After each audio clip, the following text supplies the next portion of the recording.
There's also an iterative version of the IEKF, which can be quite useful in some situations, especially if the measurement is very informative.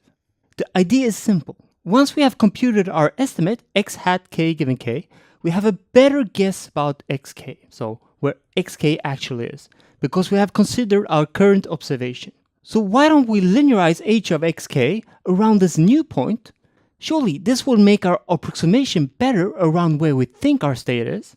We can then try to find a better approximation of our posterior by using this new and hopefully improved linearized measurement model when we update our predicted density using the current observation.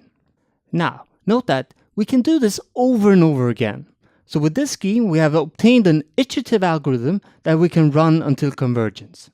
That is, when our estimate does not change significantly between the iterations. We should also note that at each iteration, we start from the predicted density and not the posterior density from the previous iteration. This is to avoid using yk multiple times and therefore becoming overconfident.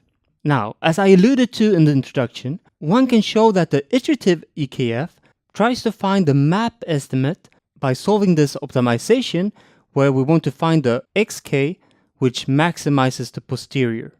And it does so iteratively using a Gauss-Newton search. Now this is in comparison to the normal IEKF that tries to approximate the LMMSE estimate instead. If we go back to our second example that we did previously, now the first iteration of the iterative IEKF is just a normal IEKF, so our linearization point for our second iteration is our IEKF estimate here. So this is our starting point for our second iteration for the iterative IEKF. If we now linearize our nonlinear measurement model around this point, we get this new linear measurement model. Now, if we use this to approximate our joint distribution, we get something like this.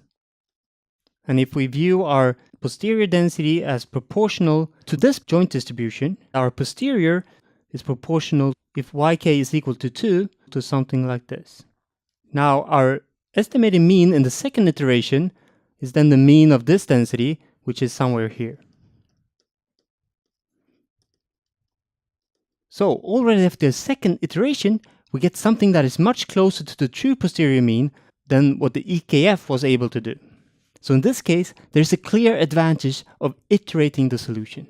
So if we conclude, the advantage with the iterative IEKF compared to the normal IEKF is that it usually performs well when the measurement noise is small.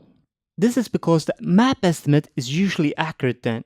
And as we saw in our example, already after the second iteration, we were quite close to the posterior mean, which means that the iterative IEKF often converges in a very few iterations. However, there are also disadvantages.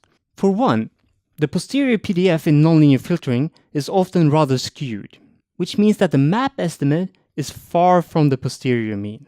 So it's good to have in mind. Depending on what's important, being good on average, or sometimes being very accurate, but allowing for greater errors sometimes. Additionally, the IEKF may diverge and not converge to anything reasonable. There are, however, more robust alternatives available that can be used to solve the optimization problem more robustly.